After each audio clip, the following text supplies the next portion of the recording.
All right, today I'm going to show you how to remove a 1022 barrel from the receiver. I've got a Kidd bull barrel with the Kidd receiver here. They are known for being particularly locked in there.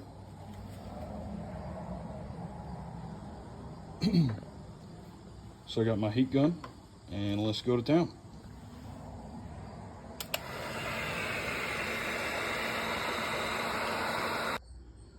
And okay, here we are 3 hours later. There's the barrel, there's the receiver, came off. It was a success. It was not as easy as I thought. So yeah, 1022s suck to take apart if you got a tight barrel. Whew.